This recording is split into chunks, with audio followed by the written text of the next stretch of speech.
Yes, indeed, my friends. How are you? Welcome, welcome. A lot of excitement in this room. We're here for one reason. NYCHA residents and families matter. That's why we're here. Stand up and give yourselves a round of applause. We're here because you matter. Thank you. NYCHA families. All right.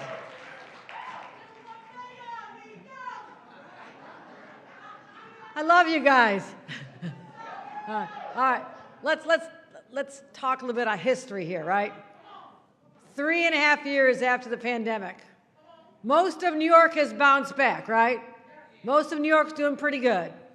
The MTA is setting ridership records. People are taking the subway. We hit 1 billion riders. That's great. Businesses are doing well. Restaurants, Broadway, museums, music venues, they're all packed. But you know what? For countless New Yorkers who live in public housing, they still live in uncertainty and the instability caused by the pandemic because it's never really gone away. They're working so hard to make ends meet. A lot of people lost their jobs. People in healthcare and other jobs, they just lost them. And you know what's the worst of all? The rent payments started piling up and piling up and piling up, creating enormous stress on people. And living conditions didn't get better, they got worse. And that's why we're here today. We're going to give you rental assistance to the New Yorkers who need it the most. And we're going to continue our commitment to improving and reforming our public housing system so every person gets the dignity they deserve. That's not abstract. That's the reality. And as governor for just 2 years, we've already committed over $1 billion. $1 billion to NYCHA. And I want to thank all the individuals who are here, who are so committed to this. My partner, Eric Adams, who's worked hard to make sure that NYCHA residents get what they deserve. Nydia Velasquez, a champion of funding from Washington. Nydia Velasquez. Brian Kavanaugh, the senator who's the chair of the Housing Committee. Thank you, Brian. Lyndon Rosenthal, also the chair of the Assembly Housing Committee. Grace Lee, we're in your district. Thank you for all you do. Another great champion. Eddie Gibbs, one of the sponsors of this. Thank you, Eddie Gibbs. Let's give him a round of applause.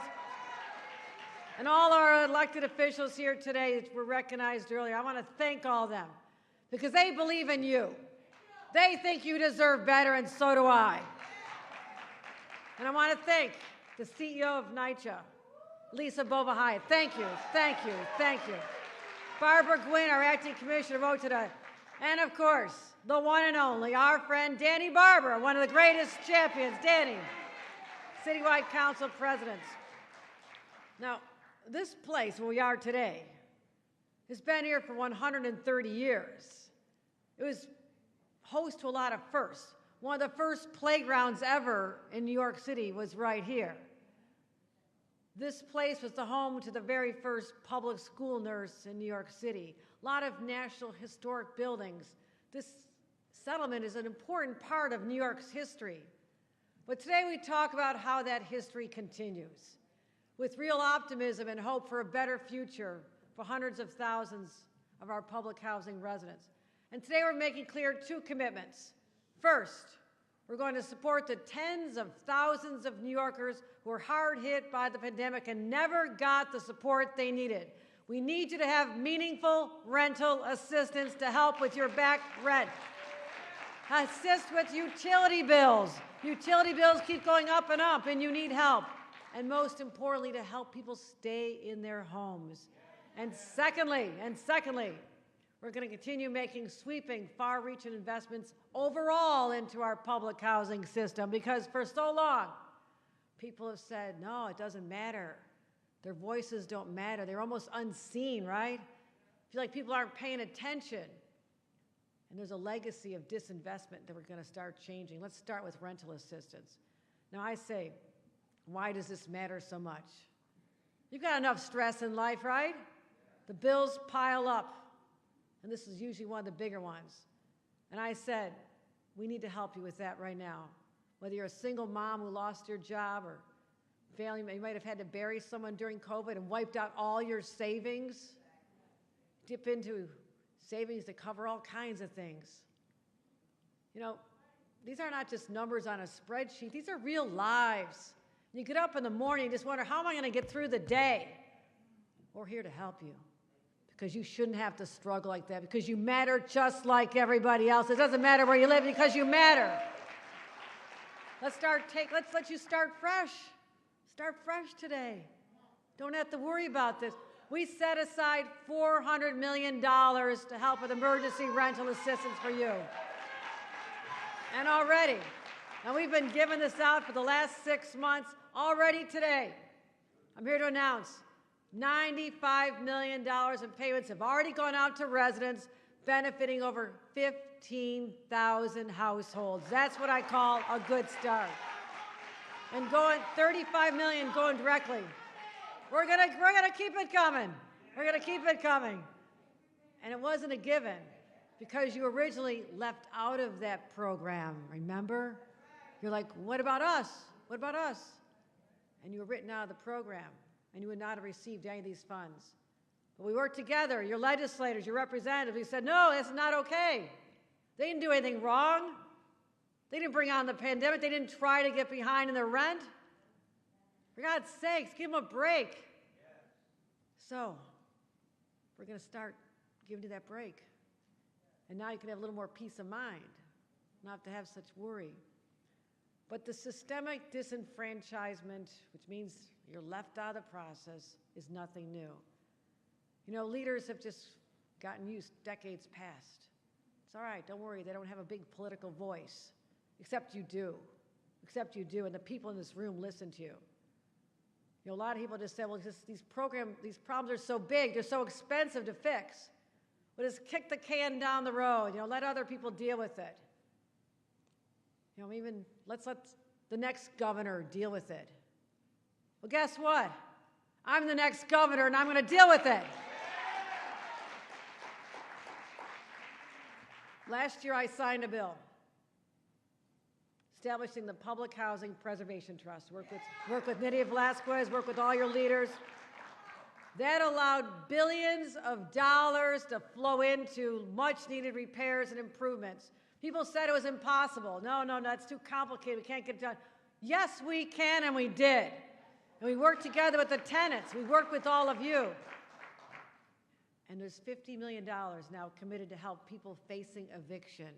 And we've expanded the tenant protection units all over the state of New York. And last January, I partnered with Mayor Eric Adams and NYCHA to deliver $300 million to replace all those broken elevators and all the broken things that were so frustrating for you, including 10 at the Rutgers houses just down the street.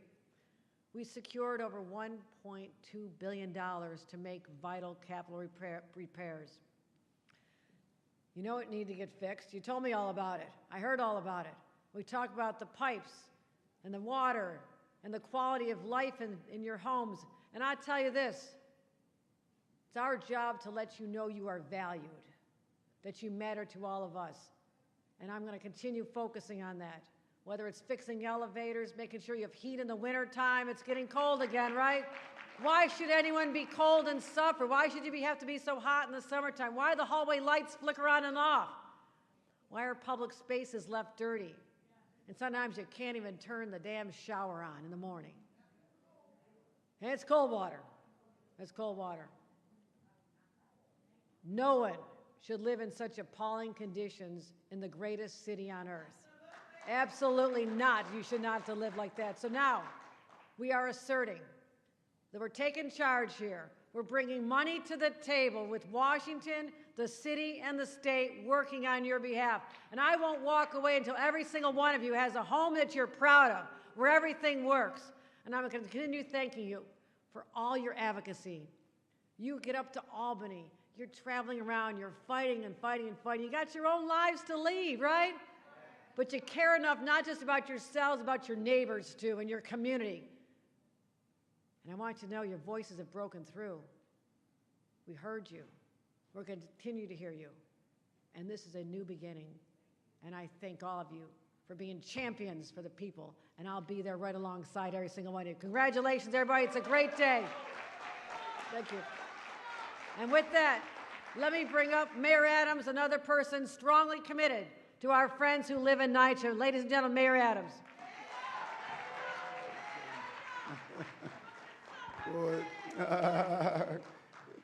We cannot thank the governor enough on all of these initiatives during so many challenging times. I mean, from the subway safety plan to the support around the migrant asylum seekers to the criminal justice assistance to the housing assistant. During tough times, a tough person stands up and gives the real leadership. Governor, kudos to you and the statewide leadership that you have been showing during these challenging times. And I know we mentioned some of the electeds, but it is really the partnership on the city, state, and federal level that makes it happen. We have other great electeds that are here that have been real partners. The amazing Assemblywoman from Queens, Assemblywoman Jennifer Rajkumar, coming up her Diwali tour, Senator Sepulveda, Senator Cordell Clear, Senator Robert Jackson, always fighting on behalf of children and families, Assemblyman Harvey Epstein. It's just a partnership of all of us coming together to really deal with this important issue. And I am just pleased. This is probably one of the most significant things we were able to accomplish with our partners in Albany and Washington and with the governor's office to go after those men and women who are seeking assistance that live in NYCHA. The foundation of our city is public housing. And under Deputy Mayor Maria Torres Springer, we included NYCHA funding in our overall housing plan. She made it clear that you cannot talk housing and leave out NYCHA. That was one of her most important aspects of our housing plan. And so that is the partnership that we needed. And so although we are facing major budget challenges, and let's be clear, COVID dollars are running out. We're not receiving the money we need on the national government for the asylum seeker issue. We are looking at major financial challenges, but we know what we are doing today. This is not spending, this is investing. When you invest in NYCHA, you are investing in the future, and that's something that the governor understands, and I truly understand, and our other partners in government understands. We've been through tough times, making ends meet, the pandemic, dealing with all the other crises, but the emergency rental assistance program is the right thing to do. And as the governor stated, it was unbelievable that as we were talking about giving a lifeline to every other segment of our society, we stated that there was nothing for NYCHA residents. Unacceptable. And the lawmakers knew that, went back to the drawing board, and now NYCHA residents and subsidized housing tenants are going to be considered as they come through the tragedies that were associated with the pandemic. And I know what it's like to live in the fear of homelessness. I grew up with that hanging over our heads all the time. When you're back in your rent, you're unsure of what tomorrow looks like. We're not going to allow you to live in that fear, and that's what the governor has stated. It was important for us to stand up and stand tall. We saw how government works this time. Everybody talks about the dysfunctionality of government, but this time we saw how it worked. We saw the countless number of people who went to Albany and advocated on behalf of NYCHA residents. We saw them come together. We heard from them, and our lawmakers heard. And then the governor, the state elected official, NYCHA leadership, and the Office of Temporary and Emergency Disability Assistance all came together to put in place, and the Senate and Assembly, thanks to those leaders up there, Senator Andrea Stewart-Cousins, the majority leader, and Speaker Carl Heastie. The Senate and Assembly added funding to the fiscal year 2024 budget to help fill this urgent need, and the governor signed the bill, which was so important. But it didn't stop there, because if you just have the money sitting on someone's desk somewhere, then it is ineffective. So what did we do? NYCHA worked with OTDA and to fast track a bulk submission process for the program, which was designed to provide up to 12 months of financial relief to households that fell behind on rent during COVID. Unbelievable. And they submitted more than $128 million worth of ERAP application on behalf of 33,000 households. And so today, as the governor indicated, we're proud to announce the wave of funds is now being applied to resident rent accounts. That is moving through government at a rapid pace, stating we're not going to sit back and analyze policies while you're dealing with emergencies. We saw how government works when you get stuff done. And listen, NYCHA's home, 1 out of 17 New Yorkers live in NYCHA.